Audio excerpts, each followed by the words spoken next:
I have never watched the Terminator films, so I'm going to watch them all in different parts.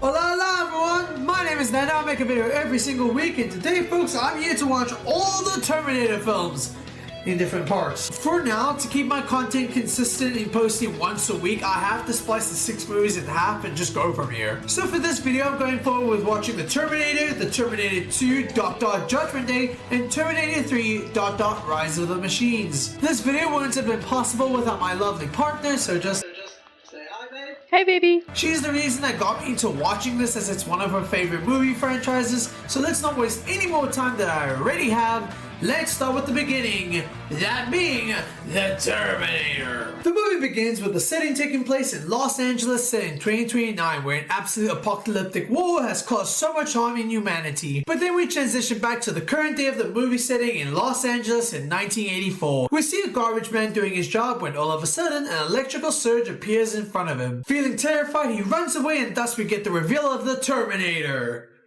In the nude. He approaches some street goons who are out doing whatever street goons were doing this late at night in the 1980s. He would demand for their clothes, but when they act aggressive to him, the Terminator would happily beat them all up, and instead of just stealing clothes, he also steals one of the guy's hearts. That's kind of greedy, but I'll let it slide. We also get another person from the future, and oh, I should just mention this as well, the Terminator is also from the future. So this other man is named Kyle Reese, who shamelessly steals a homeless man's pants before running off from the police. He ends up grabbing a policeman's gun, demanding to know what year he's in, but with more interruptions happening, he runs away, managing to escape from the police, not before stealing one of their shotguns and taking off. We also meet a character named Sarah Connor, who works as a waitress. Transitioning back to the Terminator, who ends up breaking into and stealing a car. And okay, look, I know he's a cyborg. Cyborgs don't really feel emotions or whatnot, but you're telling me that the Terminator has no emotions regarding the fact that he's sitting in a seat filled with glass crunched up on his ass? Am I the only one who's thinking this? Yes, you are. Am I really? We also see Sarah messing up the table in front of the customers, and we get this really awkward shot of a child who just decided to put ice cream in her pocket for some reason. Look at it this way, in 100 years, who's gonna care? I care! In that job, I despise kids more! So the Terminator goes to a gun store to pick out his loadout, and that's when... You can take right now. You can't do that. Wrong.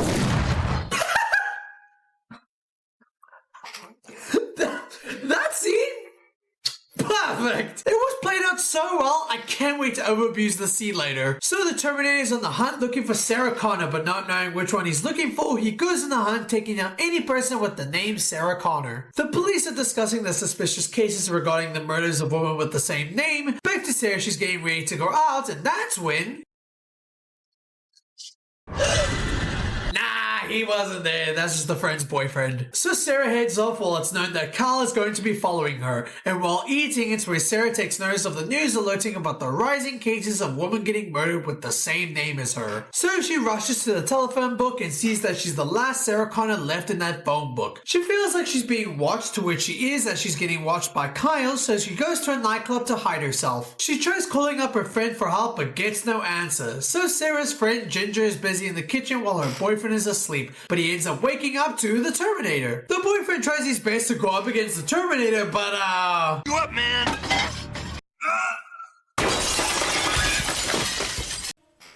my brother had no chance of survival. So the Terminator takes out the boyfriend and soon takes out Ginger too. But as the Terminator is about to leave, the phone rings and sends a voicemail from who else but Sarah herself. Pick up that you're there. I'm at this place on Pico Boulevard called Tech Noir. Who doesn't know it, but she accidentally stitches herself by revealing as to where she is located, as she is in fear that someone is after her. She also calls the police to help navigate as to where she is, but while that happens, the Terminator arrives at the nightclub. He ends up finding Sarah and is about to take her out, but that's when Kyle comes in for the save, shooting Arnold down. With Sarah running away, the Terminator tries to go on a whole killing spree in the club. What is that face that he's making as he's shooting? Most of us unemotional robot, but as soon as a gun is involved that he clearly has no control over, he's all like, "Oh, I have no idea what I'm doing, but if people are going down, I think I'm doing a good job." That was an awful impression. The Terminator gets another chance at redeeming himself, but Kyle again stops that from happening. Kyle then says, "Come with me if you want to live." that is something I did not know about. I had no clue that Kyle was the one that said that line first. That is such a shame though. Imagine being the guy who made something iconic, but it's only iconic because someone else said it.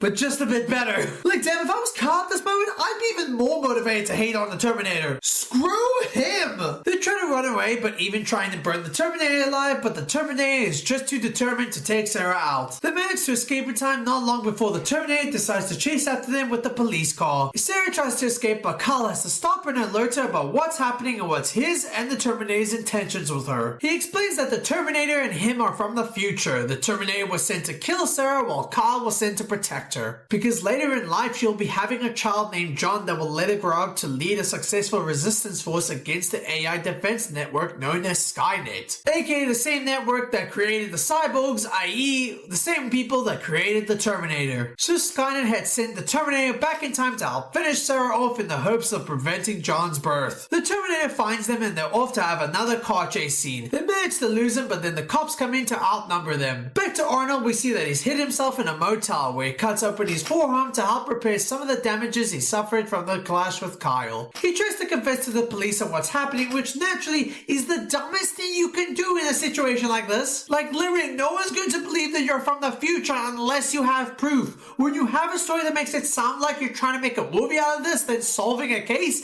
chances are the cops are going to think you're crazy. Future technology. You go naked. This is great stuff. I could make a career out of this guy. So Reese is crazy?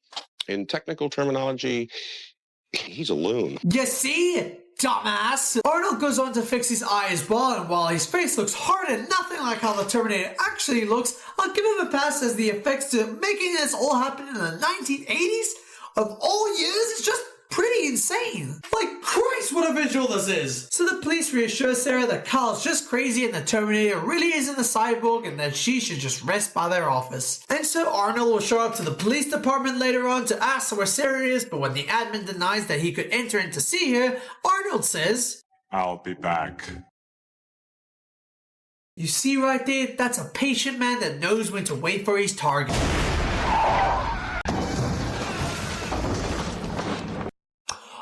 Or not. So Arnold goes on a whole cop killing spree, taking out each cop one by one. No selling a singular shot that the cops give to him because he's that much of a badass. He even had time to turn off the building's power while he was busy getting shot at. Bruce freaking aura was just all over the room. Kyle is able to free himself from the interrogation room to help escape with Sarah, but they run out of gas as they chill under a bridge. Kyle tries to comfort Sarah in the cold, but that's where Sarah sees how much blood is pouring out of Kyle due to the shots the air taken from the Arnold Terminator. Kyle also expresses the admiration for her due to the work her son has done in his time, even showing a flashback of Kyle's time where he was busy admiring the picture of Sarah all before a Terminator came down to cause mayhem, causing the picture to burn down. Kyle and Sarah also go and book a motel for themselves just as Arnold prepares to leave his motel to try and look for them again. A scene that leads to one of the funniest lines out of the whole movie. Hey, buddy, got a dead cat in there or what? Fuck you, asshole. Sarah also gets a call from her mom asking about her whereabouts. Sarah at first tries to not give it away, but with enough persistence, she reveals as to where she is. To which it's then revealed that she was not speaking to her mom, it was actually just Arnold speaking to her, pretending to be her mom. Kyle and Sarah spent more time trying to get to know each other, with Kyle confessing his admiration for her that has led him to fall in love with her, which leads to them kissing and ending up doing the daddy. Are we literally watching how John was born? Sorry, someone had to say it! So they hear that the Terminator is close to them, so they try to hightail it out with a pickup truck. They have another chase scene with Kyle trying to throw as much weapons at Arnold as possible, but they come to no avail as Arnold no-sells the attacks and ends up badly wounding Kyle with a shot. Sarah is able to knock Arnold off his bike, but in return, she loses control of the car and gets flipped over. When Sarah survives, the Terminator will then hijack a tank truck to try and run her over. Get out. Honestly, out of everything he's done, that's the most calm he's ever been to a human. I appreciate that. Character development. Arnold's about to run them both over, but Sarah manages to pull herself and Carl out of the way in just the nick of time. When they try to run away, Carl purposely stays behind to help secretly plant a pipe bomb inside the pump truck, to which causes the whole truck to explode. Sarah and Carl reunite together, hugging each other as they believe that they've finally taken the Terminator out. To which they did, right? So the Terminator still arises somehow, and even somehow still has the energy to chase after them. All bad CGI and all. The Terminator will then catch up to them, so in a last-ditch effort, Carl yells at Sarah to run away while he fights off the Terminator. It goes as well as you'd think a fight with a human and a freaking cyborg would go.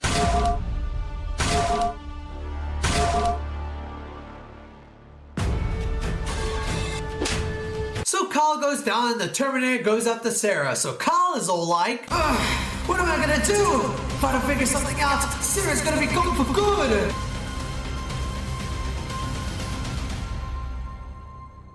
Wait, I know! So the blow destroys the Terminator, but it came at the cost of Carl's sacrifice. But at least Sarah gets to go home scot-free. Jesus Christ, why don't you die? So the Term still tries getting to Sarah, but luckily Sarah is able to reach towards a button that helps crush the Terminator permanently to death. Fast forward, we see that Sarah is now pregnant with Carl's baby, recording audio tapes to her future son to hear, with a child that takes a photo of her that becomes the exact replica that Reese got to keep of Sarah before it burnt away. And that was the Terminator. For a movie that was only a $6 million budget, they still made a great film out of this. This is a movie that had me hooked throughout the whole thing. There weren't any major things that made me dislike the film because I was that entertained with what I was watching. Arnold Schwarzenegger is a terrifying villain, especially in Fire form, that had me at the edge of my seat, thinking that this movie was about to end with him winning. A great film to start with, so let's see if number 2 can hang on with it. The movie begins back to where we originally started with the first film, with Sarah Connor narrating the introduction to this film, talking about the war that's still going while catching up as to what happened in the first film, while also spoiling exactly about what's about to happen in this film. First Terminator was programmed to strike at me in the year 1984, before John was born. The second was set to strike at John himself when he was still a child. We get this cool-ass opening featuring this shot, and it's now 1991 where we get another Terminator coming into this world, still played by Arnold Schwarzenegger. He approaches the bar as he looks for his typical, I need your clothes, your boots, and your motorcycle. So the Terminator clears house, kicking ass, taking names, and even clothes. We then meet another recruit that got sent to the past, a man named T-1000, who is also a Terminator. Or cyborg, I don't know which. I'll just go with cyborg. He takes out a cop with, whatever he did here. He puts on the cop's clothes and tries going after John Cooper, who is now 10 years old. We see John in the current time, 10 years old, rebellious, and not in the mood to listen to his new foster parents, as womp womp, he ain't listening to people that aren't his real parents. We see Sarah, who's currently in a mental institution, as they believe that she has schizophrenia from her warnings of the future regarding the cyborgs and all that. We then see T-1000 coming over to John Connor's house looking for him, but his parents said that he left already, while also making a mention of a man in a bike who was also looking for him too. We see John and his friend using a stolen credit card to withdraw some money, and even he disowns his own mother's efforts and deems her as crazy for what she did. Total loser. Which was revealed to be her trying to blow up the whole factory that would later make the cyborgs in the future. With Sarah getting constant visions regarding Carl asking Sarah to keep fighting for the safety of their son, it's given Sarah the idea where she has to pretend that the whole Terminator event was never real and it was all in her head. All this is done just so she could see and talk to her son for once. But Dr. Peter can see through Sarah and knows that she's just saying all that just to get out, and recommends that she stays in the institution for another 6 months. To which Sarah responds quite rationally. Yeah, I said rationally. I would have done the same thing. I hate this guy. While John rides his bike with his friend, the Terminator and T-1000 are able to locate that John is going to the mall. When the T-1000 is able to locate him, John tries to escape from him but ends up bumping into the Terminator. I don't know why, but seeing that smooth visual felt so badass, yet so silly, but yet so hilarious, all within the same time. When the inevitable feels like it's about to occur, Get down. it it's revealed that the roles have been reversed, with it being T-1000 being tasked to kill John, while the Terminator is the good guy being tasked to protect him. Arnold tries taking down the T-1000, but it can be seen that the T-1000 is a way more advanced cyborg than the previous one was, being able to self-heal and easily take out the Terminator. So he goes back to his main focus of trying to unalive a literal child. We get to John trying to escape through the parking lot, and funny enough, I knew about this fact before knowing that the scene was coming from this Terminator movie. So Robert Patrick, the actor who plays his T-1000, to prepare for his role in the movie, had to train really hard when it came to his running because he wanted to run exactly as to how an advanced cyborg would run. And his training paid off so well that the scene became a pain to take because Robert Patrick was too fast and couldn't stop catching up to John's bike. That is so funny to be working so hard for something that ends up being an actual problem to the crew. Like, thank you for your commitment, but also how dare you screw up our scenes because of your commitment. The chase continues on as the T-1000 steals the truck, but thankfully John was able to escape. We see Arnold's clear stunt double trying to catch up to them both. Christ, Red Bull employees go through safer stunts than that. Okay, not really, but still. So the Terminator is able to catch up, saving John, destroying the truck with the T-1000 in it, putting the cyborg all to an end. Yeah, you knew he was still alive. This movie's runtime is 2.5 hours. Trust me, we're gonna be here for a while. So the Terminator catches up John with everything on how the Terminator was sent by John himself 35 years into the future to help protect the kid version of himself. And with everything that boils down, how does this kid feel that knowing that all this pressure and all his life is being at stake? This is deep. The Terminator plans to drive John out of the city as it would be too dangerous to take John back to his foster parents. John would try to call his parents to reassure their safety, but when something feels off, Arnold takes control of the call. What's the dog's name? Max. Hey, Janelle. What's wrong with Wolfie? Wolfie's fine, honey. Your foster parents are dead.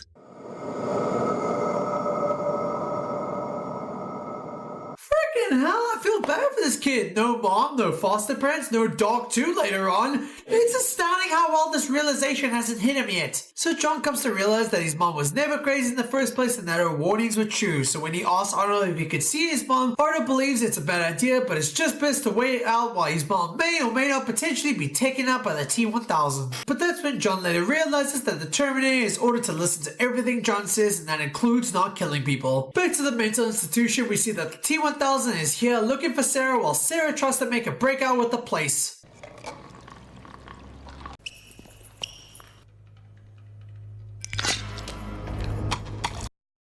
Holy fuck! So the Terminator and John get to the mental institution. Now you gotta promise me you're not gonna kill anyone, right? Right. He'll live. I like how witty and funny the Terminator can be in this movie while also having 0 ounce of emotion going into this. Like, I swear this franchise truly helped and excelled at helping through Arnold's limited ass acting material. He's honestly the freaking best when he speaks more in this movie. So Sarah is able to use Dr. Peter as a hostage to help get her a bigger advantage at escaping, to which she is almost successful in until...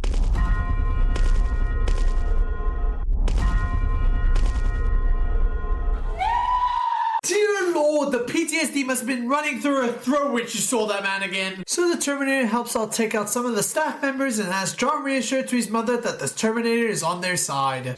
Come with me if you want to live. So the gang try to escape from the T-1000, but even through the elevator and getting out with the car, it's just no use. All because the director actually allowed Robert Patrick to outpace the main characters this time. But Arnold, being Arnold, is able to take care of the T-1000 and drops him from the car. John tries to reassure his mom about everything, but his mom directs at John to never commit a stunt like that again, as he's too important to be risking such things like that. They hide out the tree on the Terminator's wounds, but when the Terminator shows them the CPU as to what helps program him, Sarah takes it out of the Terminator, shutting him off completely and plans to destroy it. And John luckily prevents that from happening and tries to reassure his mom that they need a Terminator to help go against the T-1000. And if something goes wrong, this could be our last chance, so Look, Mom, if I'm ever supposed to be this great military leader, maybe you should start listening to my leadership ideas once in a while. I know I haven't said this, but this kid is probably the best child actor I've seen in my life. Like, you watch this movie and you can relate to this child because he feels like a real child. He's got a problematic background and his attitude is just completely believable. They stop at a gas station to get some food while John tries to teach Terminator how to express real human emotions. Smile once in a while. Smile? Smile. Okay, I'm gonna mention something that's really irritating to me in tropes like this, but why are robots always programmed to be highly intelligent but have zero clear understanding on basic human emotions? Sure, they can't feel it, but you're gonna make me believe that they don't know about it? It's so dumb. They'll have so much knowledge on A, B, and C, but once they hear about emotions, they're like, emotions? Depression?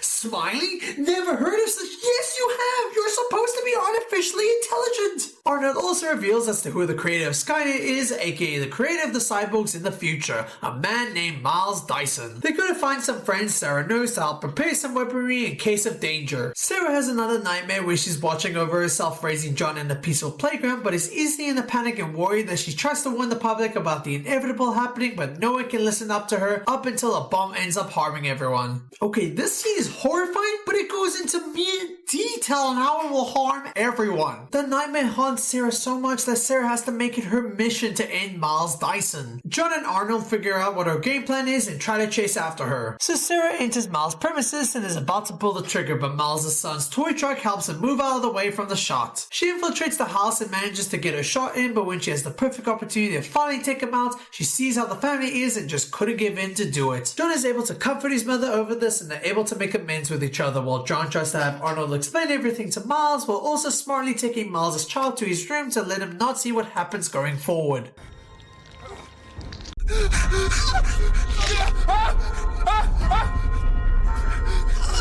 The badass 3D effects that this movie has in the freaking 90s is blasphemy on how they were able to get this looking good and done. So they team together to plan on destroying Miles' work to help save humanity. They infiltrate the building known as cyberpunk, but a guard is able to alert the police to come in for backup. They destroy all the tech they need and are about to leave, but get surrounded by police. So Arnold, the casual man that he is, tries to end everyone with a minigun. He's so cool.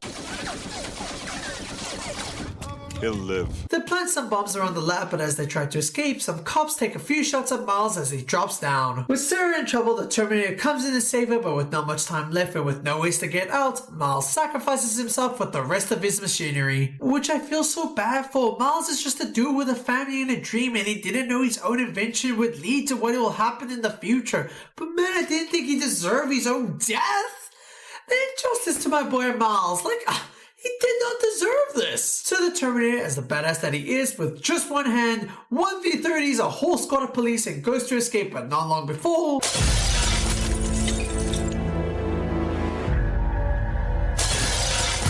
Get out. Christ, why do these cyborgs just have a cape for doing such hardcore tricks to get what they want? My brother, you have a bike going up against a van. You could have probably caught up to them now, just instead of doing all that. So we have a little car helicopter chase scene, and it all ends with the helicopter and van going down. The gang switch to a different vehicle, but so does the T-1000. So with the Terminator getting sick of the T-1000 shenanigans, he hops on the cyborg's truck to stop him. With the truck going down, the cyborg seems to be frozen from the liquid nitrogen, and this is where we get what we've all been waiting for. Hasta la vista, baby. So with the T-1000 being dead... Never mind, the cyborg just freaking somehow manages to revive itself somehow. Arnold demands John and Sarah to run away together while he sorts the cyborg out. But the cyborg clearly overpowers him, which causes the Terminator to cost himself a hand. The cyborg catches up to John and Sarah, with Sarah taking her child away while leaving herself to fight him on her own. Her attempts don't seem to work as she gets stabbed in the process. The cyborg demands that she calls to John to bring him over to him, but as she refuses to, Arnold comes in for the save. But ultimately gets put down once again and seemingly ending the Terminator once and for all. John tries to get out but manages to reunite with his mother, only to find out that it was just a cyborg in disguise. She's about to shoot the cyborg down to the lava but runs out of bullets just when she gets close to it. The cyborg is about to end things, but that's when the Terminator comes in to make the save again! How is he still alive even though we thought he was done for? Well, it's actually a thing called plot. It's plot, and that's it. That's it. Anyway, that's just terrifying. So the cyborg drops to the molten lava, defeating T-1000 entirely, and with that being done, the Terminator knows that he has to sacrifice himself too in the hopes that he won't be replicated. They hug it out and accept the Terminator's request as he burns in the lava while also creating this badass iconic visual, which kills him entirely. Up until he has to show up butt-ass naked in the third movie again. And the movie ends with it being years later with Sarah being a grandmother reflecting on the new hopeful positive future that is yet to come and that all humanity is safe. And that was Terminator 2. That was freaking perfect. It's just freaking perfect. The action, the stories, the characters, everything played its part just so well, and it made me question as to why I never watched the series sooner. The callbacks, the intensity, the details into effects, just everything. Everyone felt like they had a purpose to be in there, except for this guy. He had no purpose in life. I think I personally enjoyed watching that more than Terminator 1, but for now, let's see how number 3 compares to them. Terminator 3 begins with John Connor narrating the film, talking about how he's in the time that should have had the war with the cyborgs in it, but due to him, his mom, and the Terminator, they've helped prevent that war from happening. John also confirmed that his mom had passed away due to leukemia, which is a way to write Linda Hamilton, the actor who plays as Sarah, off the series as she turned down the role due to the fact that she felt her character was complete from the first 2 films, and the writing for the third movie just didn't justify the need to have her there. So we have a new Terminator coming in called the TX, who is a woman that was sent here to eliminate John's allies that led with him in the resistance against Skynet. She then goes to rob a woman and her clothes. I like this car. Then she goes to get stopped by police. Why was that needed? I like your gun. This is a cyborg thing where they all have the same repetitive dialogue. We then get the good cyborg who's here in defense for John, the man we know as the Terminator. Played again by Arnold Schwarzenegger, another actor that also feel like doing this role as he felt like there wasn't a need to make a third movie, but since they wanted him so bad, he made a huge bogus ass contract to get what he wanted. The demands he had were put into a 33-page document where he demanded, and I quote, receiving $1.6 million for every week the movie went over its 19-week production schedule. He also wanted extra perks such as a $1.5 million just going towards private jets, a fully equipped gym trainer, a 3-bedroom deluxe suite, 24/7 uses on limousines, and personal bodyguard, which is just wow! And he jumped his contract salary from $15 million from Terminator 2 to an astounding $29 to $30 million.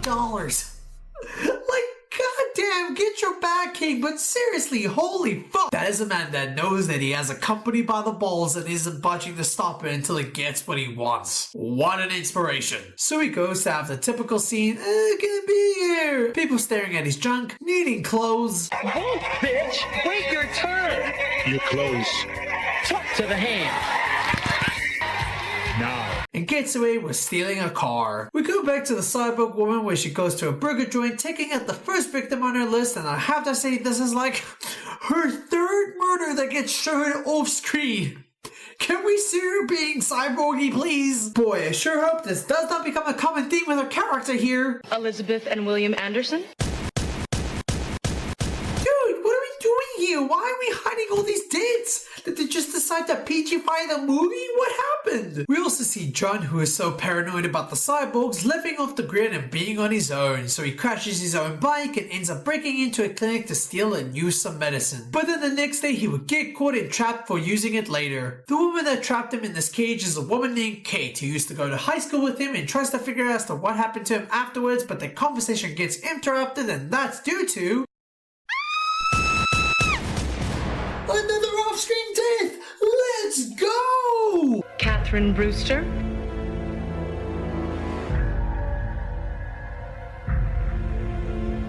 No. Was that meant to be creepy or sexy? Quite frankly, I found this to be odd. The TX is looking for Kate, but they would find a cloth that would end up having the DNA of John Connor, and she goes upon this in the most questionable manner. When have you ever seen a cyborg movie let out a moan when it came to finding their target? Exactly, you haven't. This is just weird. Are we trying to sexualize her or make her a killer? Seriously, please pick a side. So TX catches up to Kate and is eagerly searching for John Connor, but not before she gets stopped by the Terminator. Arnold asks Kate as to where John is, so she says she'll tell him if he lets her go. He agrees, but the moment she gives up John's location... You said that you'd let me go. I lied. You have to let me go! Yeah, he was so needed in this film. You here to kill me? No. Why did he take 5 business days to answer that? So Arnold tells John that he's here to save him, so he advises John to escape while he sorts out TX, to which he does, but fails miserably at it. So John is busy driving with Kate inside the car and is on the chase against some cars that the cyborg woman remotely controls herself. The TX herself catches up to him, but so does the Terminator, climbing on the hook of the truck while also going through such absolute torture of bumps.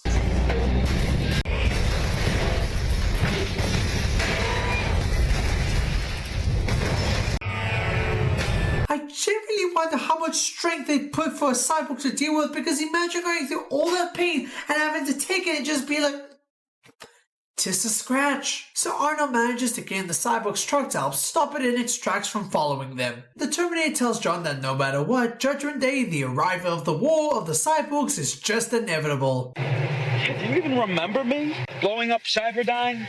Hasta la vista, baby. What do you mean, do you remember me? Are you stupid? Do you not remember what happened to the Terminator in the last movie? How can he remember? That robot is dead! We also see TX kill off Kate's fiance, off screen and all. So Arnold takes Kate and John to the place as the way John's mom's body was supposedly buried, taking out her coffin to reveal that this is where she wanted her weaponry to be placed while her body gets thrown to the sea in ashes. But the gang gets interrupted by the police trying to rescue Kate, to which Kate runs off to try and get to them. The police also try to drive Kate's fiance to Kate, not knowing that it's just TX in disguise. But they're gonna bring her back to the... Oh my god! Oh my gosh! We did our first on-screen death! Our first on-screen death, and it only took us nearly an hour in the film! Ooh, keep it coming! So while Kate recovers, she gets confronted by... I know what it's like to be in a hostile situation. This guy stinks! Boo! Boo! Why hasn't anyone gotten this bomb out yet? So the Terminator goes in for battle, hilariously carrying a casket on one arm while going on a shooting spree with a minigun.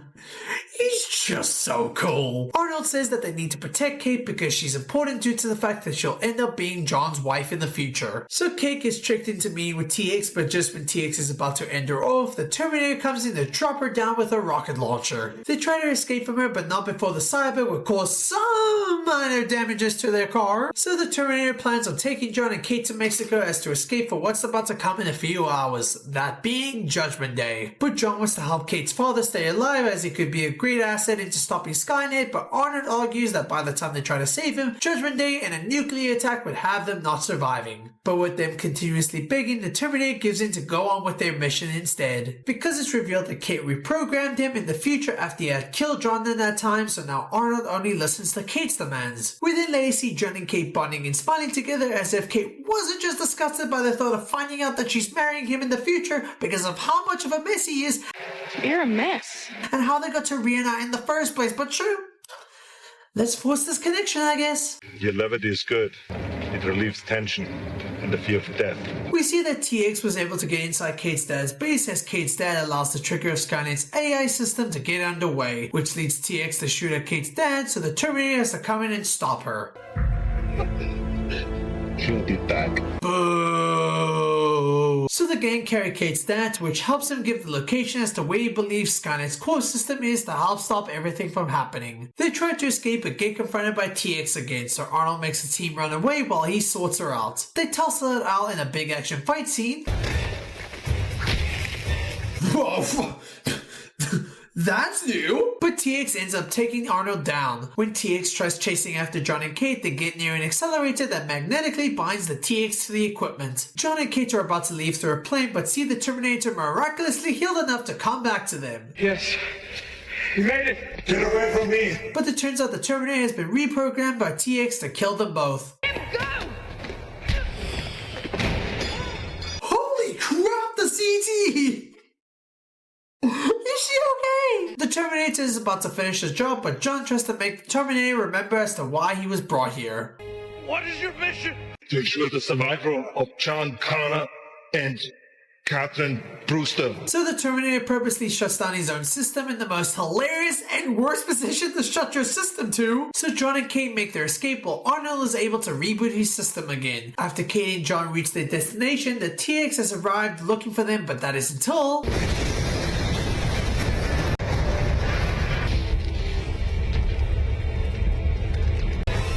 I'm back. Yeah, I guess you get your 3 taps for that. So the bunker to the base is about to close, but the Terminator holds on long enough for our heroes to get in. But as they do, TX tries to follow them, but the Terminator is able to grab the cyborg long enough to use his hydrogen fuel cell to help sacrifice himself and the cyborg. You are terminated. That is the coolest way to go out. I don't care. Boo and John and Kate get there. They find out that the bunker has no real code, but it's instead a nuclear fallout shelter command facility. This is Skynet. There's nothing here. This is a fallout shelter for VIPs. This is where John and Kate answer to some radio transmissions that ask to know what's happening. And so the movie ends with Judgment Day finally beginning, which, even for a subpar movie, this was a powerful scene. I genuinely thought we were getting ready for an ending where John gets to stall out Judgment Day again just for one more time, but it turns out that Judgment Day was just inevitable for them. Even when John didn't feel like he was ready for this mission, trying to hide from his responsibilities, but he's now in the position where even the Terminator warned him. You mean we go run and hide somewhere in a hole while the bombs fall? It is your destiny. So it's time for John, even while scared to be in such a position, he has to embrace it and fight back against what's been trying to destroy him his entire life. And that was Terminator 3 Rise of the Machines. And this, I bet you can tell from the way I reviewed this compared to the other 2 movies, yeah, this movie is just nowhere close to them. This movie, I'd say, hits a middle ground as to where I feel the ending really carried this alright-ish movie. Terminator felt like he wasn't performing at his best. John didn't feel like he could carry the shoes that the original John character had as a child. Then we had the forced and unnatural connection between John and Kate. Like, Kate felt sick being around John, knowing how he is and what he put her through. But just this one interaction that they had, talking about them kissing when they were kids, and she was just all like, man, this guy's kind of alright. Also, the new cyborg being the TX, probably the most bland out of the 2 cyborgs that we've gotten in the franchise. And another big thing, this is an R-rated action movie, and yet they gave the cyborg the least bit of effort when it came to her kills. It was just off-screen kills throughout most of the movie. She had one really creative and cool kill. Then they were all like, well, that's all the cool stuff we can do with you. Sorry, not sorry. Like, bro, you were setting her up. So if I had to rank it, I have to say Terminator 2 Judgment Day, Terminator 1, space, Terminator 3, Rise of the Machines. And that's all that I have for you folks. If you guys want me to watch the rest of the 3 Terminator films, give this video a big like and subscribe, and maybe yell at me in the comments if you want that part 2 to happen so soon. What other movies would you like me to cover? Let me know. Subscribe. Have a lovely one.